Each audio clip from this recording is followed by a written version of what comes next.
There's a clear common theme among the Browns coaches that tell the story of how Todd Monken's going to run his team. We'll talk about it coming up on a bonus episode of the Locked On Browns podcast.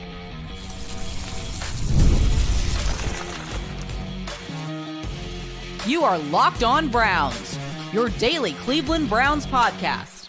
Part of the Locked On Podcast Network, your team every day. What's up, Dog Pound? I'm Spencer German, your host of the Locked On Browns podcast, and proudly covering your Cleveland Browns each and every single day in the land and on the road. The common theme as the coordinators spoke on Wednesday for the first time and were introduced to us in the media about how Todd Monken's going to run this football team. Plus, if you were worried about Mike Rutenberg selling himself to the defensive players who love Jim Schwartz, I wouldn't worry anymore. Do want to thank you for being on every day with the Locked On Browns podcast, making us your first listen every day, part of the Locked On Podcast Network, which is now the #1 sports podcast network, and that is all thanks to your support and listenership. So we did get a chance to talk to the Browns' new coordinators on Wednesday, Travis Schweitzer, Byron Storer, and Mike Rutenberg, all in that order. And I'll tell you, there's a common theme since Todd Monken has taken over as head coach that is evident and passed down even through his assistants in regards to how they're going to do things in Cleveland and what the main goal kind of is. That I think honestly it's the way that coaches should coach. Basically, since Todd Monken's gotten here, he has preached this idea of we're going to do what's best for our players. We're going to put our players in position to be successful and lean into their strengths. We're not going to try to do things that they don't do well. And that was a common theme on Wednesday from all three coordinators. The idea that trying to do what they do best is going to make them successful and that they're not going to try and reinvent the wheel. And Schweitzer, used the exact line of be elite at what you're elite at. And so this process of building this team is going to revolve heavily around who's already here and what do we have piece-wise and what can they do well. Harold Fannin Jr., what does he do well? Quinshon Judkins, what does he do well? Jerry Jeudy, what does he do well? And assessing that so you can put them in the right position and in place to be successful. And then from there, adding guys that can also sort of fill the picture of what you're trying to accomplish here. But I think that theme is so important. And frankly, I think a lot of coaches say that. They want to do that and say that that's how they do things, but it's easier said than done, and a lot of coaches don't always practice what they preach. And so it's also refreshing when you come from Kevin Stefanski, who came in with a very regimented, here's my system, here's what I do, I need certain players that fit it. And then you get Todd Monken here with his staff, and they're all like, no, we're going to identify what guys do well, and that's what we're going to do. And honestly, for where this Browns offense is right now, quarterback position on down, and the weaknesses that they have and the holes that they have, it makes it almost easier to build an offense when you're not so stuck on, we need certain players to do a certain thing, this very specific role, or this very specific skill set. It's just, we want to find good football players, and then we're going to use them to execute what we want to do. That doesn't mean there's not principles and things that Todd's going to try to run. He ran a lot of outside zone in Baltimore. I'm imagining that's going to come with him, but he hasn't always done that wherever he's been throughout his career. He had a very athletic quarterback who could throw the football around the field in Lamar Jackson. I think he probably wants some of those things in a quarterback. Granted, Schweitzer was asked about what they want in a quarterback, and he highlighted leadership and decision-making as the two things that they want the most. And I think about Shedeur Sanders, honestly, when I heard that, because I think the leadership piece he has down. I think the decision-making at the NFL level is getting better, but that was also what he highlighted in the pre-draft process as the thing that he thinks he did the best.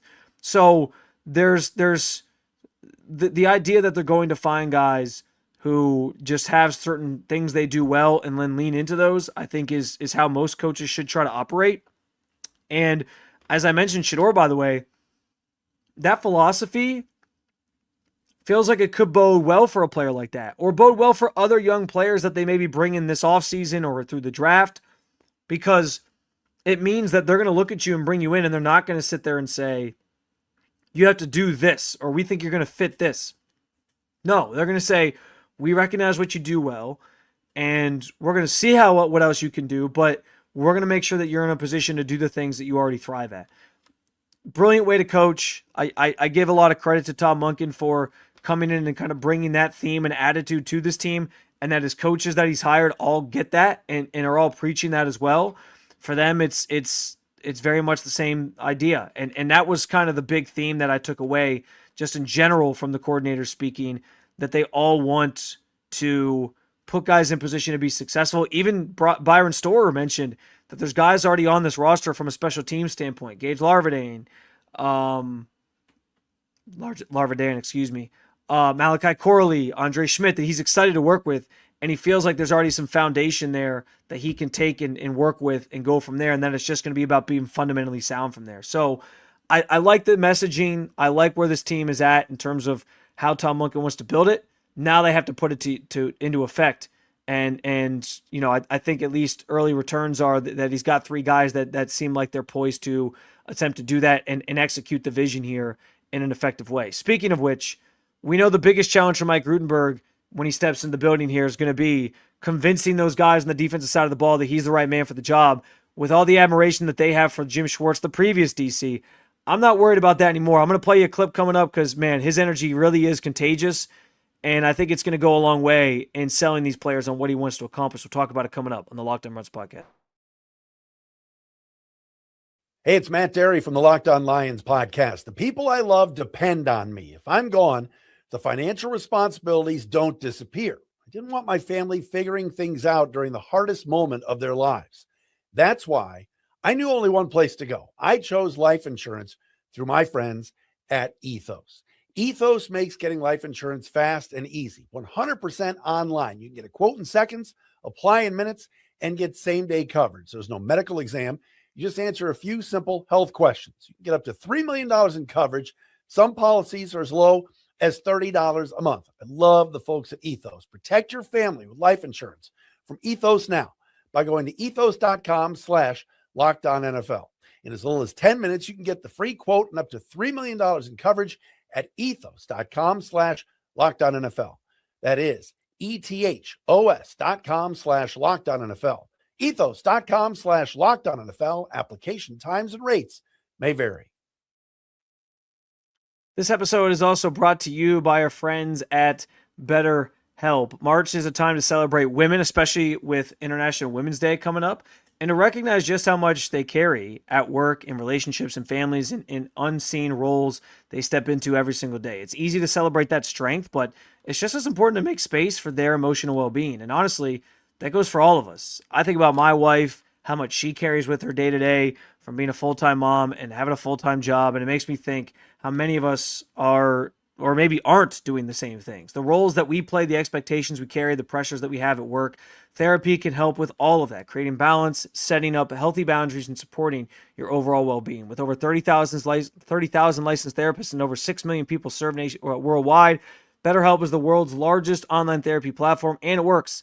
Fill out a short questionnaire, get matched with a licensed therapist, and if it's not the right fit, you can switch at any time. Your emotional well-being matters. Find the support you need. Sign up today and get 10% off at betterhelp.com/lockedon. That's betterhelp, HELP.com/lockedon. All right, so I got to play you this clip of Mike Rutenberg because I'll tell you what, everything that was advertised about him from being such a passionate guy and wearing that every day at work was on full display during his press conference. And for as much as we talked leading up to this point about his biggest goal is, his biggest task is winning over the guys in that locker room on the defensive side of the football who had so much admiration for Jim Schwartz, enough that several players, the day Kevin Stefanski was fired, were advocating for him to get the job. I think his passion is going to be a big reason why he does this pretty quickly. But I'll also share with you what he said about what his sort of the barrier of entry for how he's going to sort of crack that code and be able to connect with these guys.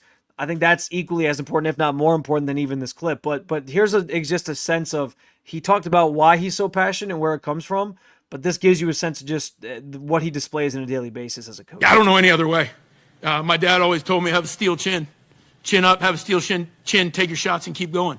be a drill bit. So you just go. And we go with positive energy. It's real now. It's honest. It's fair. But it's going to be positive, bringing swag, bringing celebrations.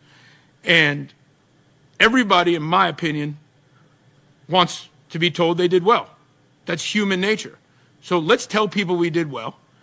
But at the same time, when it's time to address certain things that need to get better, let's show them how good they were, and let's take them there as players, coaches, and all of us. And that's just the only way I know how to be. I wonder if my kids think this same way. I don't think so. Yeah. He said a couple times there that's just the only way he knows how to be, the only way he knows how to really do this thing. And, I think the fact that he talked about being all open and honest, but also, trying to be positive first is important. And the thing that I didn't play you, but that he mentioned, it was the first question he got asked. This idea of like, how do you bridge that gap from Jim to this group now trying to get to know you and trusting in you and believing in what the message that you're trying to sell.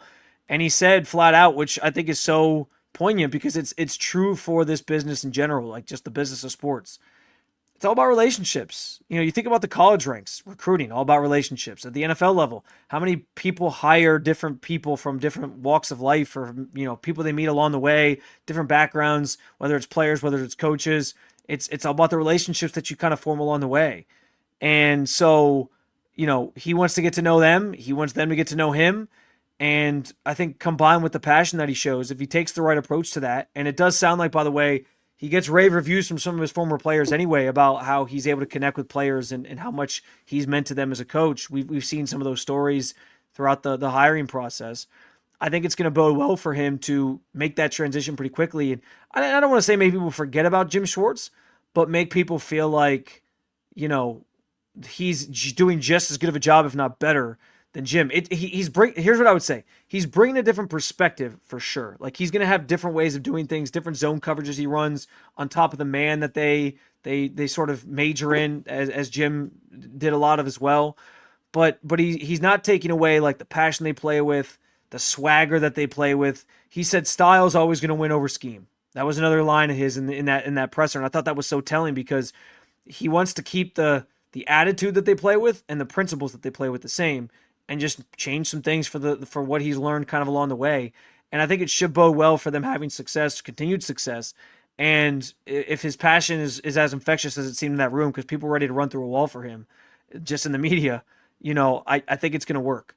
I also think as I think about like the theme of the day, and I think about the theme of Todd Monken building this team out, I also think, there's something to be said for the way Todd's handled this entire hiring process. It hasn't just been a hire all my friends and I know there were some people calling out the fact that he hired his son as a offensive analyst. I don't care about that. I think any of us would do that for our kids, but it's more of a minor role and him probably getting his feet wet with some certain things. Like I don't have a problem with that, but like this wasn't just like a nepotism, hire everybody that's in my family or hire everybody that's my friends. No, like he Byron Storer flat out talked about how he had no previous work experience with Todd Monken. He's known him for several weeks here since he got in the building.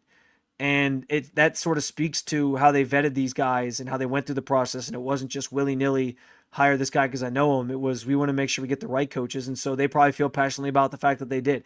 I'm not saying they made all the right hires and this is all going to work out and the Browns are going to win the Super Bowl. But, I think the process feels sound, and it is kind of the way that it feels like coaches just in general should operate. Whether you're Mike Rutenberg and you're passionate as hell and you show that every day, or you're Todd Monken who's doing this for the first time but really trying to get it right and going about the process in a methodical way and coming in with the right attitude of, which again, I think all coaches should have, of let's do what's going to make our team most successful and play to guys' strengths. I think that's such a valuable thing that kind of gets lost in this coaching world at times. And I appreciate the fact that that's what Todd's kind of preaching as his main message coming in. Now they have to now they have to execute it. They have to go out and get the right players and have the right coaches to coach those guys moving forward.